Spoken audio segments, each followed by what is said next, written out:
Do good work is not a label, but a way of living. It is the constant and diligent effort to achieve a new level of excellence in one's own life. It is the hidden inner beauty behind the struggle to achieve excellence. It's not perfect, but imperfect. It is the effort, discipline, and focus that often goes unnoticed. The goal of Do Good Work is to highlight that drive. The guests I have on this show emulate this drive in their own special way. You'll be able to apply new ideas into your own life by learning from them. We will also have one-on-one episodes with me where we'll dive into my own experience with entrepreneurship and leadership. Every episode is designed to provide you with ideas that you can apply and grow in excellence in all areas of your life, business, and career. On today's show, we have Shil Shanghavi. Shil is a public speaking specialist, keynote speaker, and a sought-after speaker coach. What makes Shil's experience exceptional is that he has a stutter, a lifelong speech impediment which he learned to harness, control, and develop into his superpower. Shil's stutter has enabled him to teach intuitive speaking skills where his methods show individuals how to succeed in business and life by understanding the hidden dynamics of presenting and storytelling so that you can speak with clarity and engage audiences. Shil is pushing the boundaries with public speaking by having introduced the concept of virtual reality to the public speaking world, which is unique in his area in Perth and it's rare to the world. It's just one of the groundbreaking tools that Shil uses to help his clientele become better presenters. Shil is a speaker coach with TEDx Perth, a board member of the Guerrilla Establishment, a presenter mentor with Impact 100 WA, and a public speaking industry expert for WA. Excellent. Well, Shils, thanks for being on, man. Thanks for having me, man. I appreciate you reaching out to me. I love it, being able to do this from across the world. But Shil, so here we are, and some places are locking down, some places are opening up. Speakers, since the beginning of the pandemic, have been trying to figure out how do we continue to keep our credibility, build authority, even though we're unable to continue to do in-person events or in-person public speaking for the majority of the world. How have you been able to, allow speakers to have their stage, their presence in this new virtual environment that we're in? There is only one way to continue to maintain your presence, and that's online.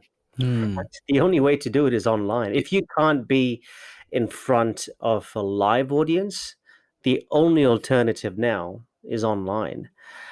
And I've been presenting online for some time. And so for me, it was a seamless exercise going from in-person to online and setting myself up in a way where I continued my presence online with the videos I posted, with the strategy for me was to mix up my content and not have the same type of content go out. I feel a lot of speakers are, how should I say, a lot of speakers are very concerned about the IP, the intellectual property that they choose to release to the world. Oh, yep. Yeah, I go the opposite way. I think tell people what the IP is, tell people what you're working on, tell people the secret sauce, because doing so cements your authority. And it's like there was, so one of my mentors told me, we were talking about do we share full keynotes online or not? And I've always been of the opinion that why would you share a whole keynote? Isn't that what I get booked to do?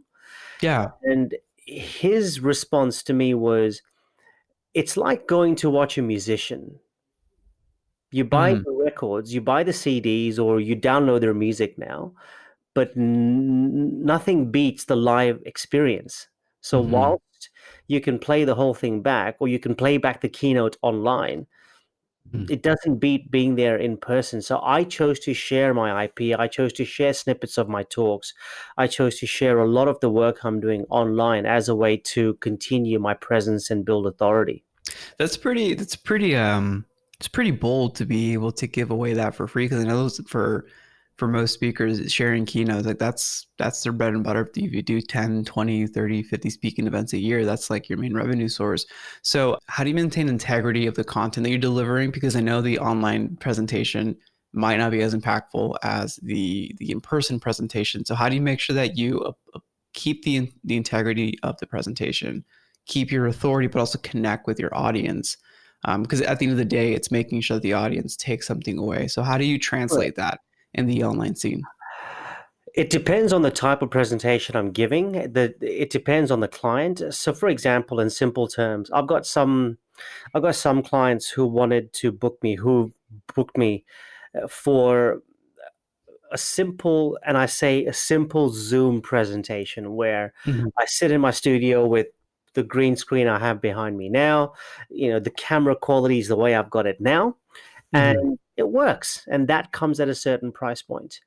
Uh, Mm-hmm. Other times, I have my SLRs, I've got my lapel mic, I've got much better quality picture, sound, and all that comes at a different price. And so my conversations with clients are around, what do you want? Because not every client I work with wants crystal clear professional speaking. Mm-hmm. A lot of customers I work with, they wanted their teams to see anybody can put on a green cloth, flip open Mm-hmm. their laptop, and speak on Zoom with a $200 Australian dollar, the microphone, and get their message across. And so I concentrated a lot on that because few people aspire to be professional speakers. More people aspire to Mm-hmm. be better presenters. And so I switched my well, not switched Hmm. my market. That's the market I concentrate on. Is the more people Yeah. want to be better presenters, not the professional speaking market. Whilst I am a professional speaker, does that make sense?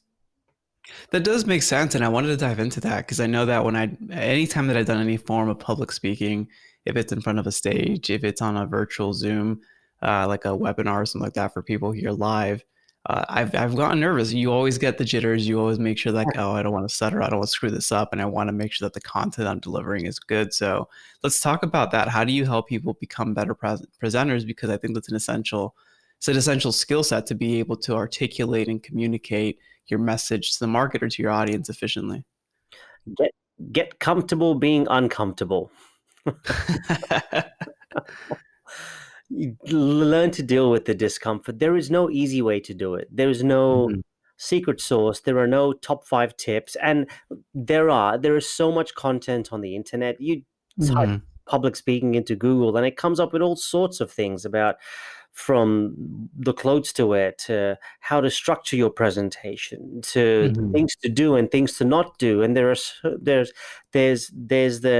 Toastmasters way of doing things, which I don't necessarily agree with. I think it's quite a Mhm. formulaic way of public speaking. And Yeah. I say that because I dabbled in Toastmasters. I was a president of my club for a year. So I've been through the system. And I think for a baseline, it's great to build your confidence. However, to be a human speaker, not to be a robotic, Mhm. don't put your hands in your pocket, don't frown, don't do X, Y, Z. You need to be a human when you speak. So I work with my clients to be human and feel comfortable, to accept that if you do make a mistake, it's okay to own your mistakes. Mhm. I work with people to strengthen their mindset, strengthen the resilience of being in front of an audience. And I Mhm. do that through presentation curation, through anchor points, intros, and exits. However, Mhm. the tools and techniques that I've developed are very intuitive because the story about why I do public speaking is because for most of my life, including now, it might not sound like it now, but I've always had a crippling stutter. Really? So, yeah, I've taught myself how to control it. It's being controlled now while I talk to you. Wow. If I stop controlling my stutter, I can't speak fluently. So I taught myself how to speak, Mhm. which meant I learned how to do public speaking with some very intuitive techniques that majority of people, 95% of people would never have had to think about. Could we dive a little bit into some of those techniques? That's incredible. Systematic breathing, mind Mhm. mapping. I speak to rhythm. I speak to music. There's just three Mhm. things that I do to enable me to maintain my fluency. I use a lot of distraction techniques. I Have you ever watched The Matrix? Yes. Okay. Do you know in The Matrix you've got that grid, that black and green code Yeah, in the background, fallen. Yeah. background? Yeah. I see something like that in my head with every single word and sentence that I'm approaching. Interesting. And if I sense there's something I can't pronounce, I quickly look for substitutes and I use words that I can pronounce. And it's a technique I've built over the last 2 decades. And when you're working with clients, you're able to help them build their own techniques to overcome whatever hinders them for public speaking. Correct. And I'm going to correct you on the word overcome because I don't believe you Okay. can ever overcome the fear of public speaking. You said earlier that the nerve is always going to be there. You can never overcome it, but you can control it. You And can so I face show it. people how to control it. No, I love that. I love that. So when it comes to public speaking right now, so we're shifting a lot to the online. We're focusing on giving away pretty much our content in a strategic way so that the market is able to understand what we're doing and being able to get that that impact from our message, and also moving to like the simple Zoom or public speaking through virtual environments. As we transition, how should we adapt our message or our keynotes to the virtual environment? Can we just deliver the same thing as we normally would on stage, or do we have to do something a little bit different now that we're more engaged, have more opportunities for engagement with the audience through virtual? I think depending on the sort of keynote you have, some can't be delivered online, Mm-hmm. some need to be delivered in person. And Mm-hmm. so for a lot of speakers, presenters that I've seen, they've just gone ahead and delivered their same talk, and it Mm-hmm. loses it loses its impact. So you do need to work harder to make yourself and your presentation way more interesting on screen so it's engaging for people to watch, because you're looking at a screen. You need to make that screen Mm-hmm. sexy and fun and exciting for people to follow. So unless your existing keynotes can easily be tailored for the screen, you need to rework your material. So we're looking at making our material more entertaining, or at least more, more entertaining as we're presenting them, so people Correct. continue to be engaged. Is that what you're saying? Correct. It's like you're watching a TV show. You're when you're presenting Mm, online, you become a little box, a little square, and so you need to make that box fun and exciting for the audience to watch. And that's true, to keep engagement. yeah, to keep engagement. And it's also tough to look at a screen for very long, especially a small screen. From the speaker's perspective, you're looking down a camera. You don't look Mhm, at the screen. I'm looking at the green dot right now, mhm. not at the screen. It's hard Yeah, to maintain that concentration for the audience. Some might have their cameras on, some might have them turned off. So you need to be able to adjust and read to those things as well. and then there's different types of distractions too, depending if it's on everyone's on mute or not. So being able Correct. to change on that. No, Correct. interesting. So we're what are some of the things that we need to look at to understand if our presentation is adequate for online, or if we need to make some changes and our keynote isn't presentable for the online environment? Test it. Simple. Okay. Test it. Test it, try it, ask people. I tested mine with some of my closest speaker friends and my mentors, and they told me this is not fit for online, so I changed it. Or I just Mhm. parked my keynotes and I designed new ones. I designed online focused keynotes. The three keys to online presenting, or how to become an online MC. I geared my presentation so I could use more interactive PowerPoints, more interactive slide decks to make the screen more fun and interesting. If your keynote is just you speaking the whole time, probably not going to fly with the same impact online as it would offline. Okay. So first, looking at our keynotes, testing it, determining if it's appropriate for the online environment, especially the type of presentation you're doing. Correct. Once you do that, so then making sure that the keynote is engaging enough, because if it's just black and white or white black font on white background, it might not be engaging enough, especially if you're speaking for 30 minutes. You're not going to capture attention. It And might then be. as you're moving, sorry. Look, it might be.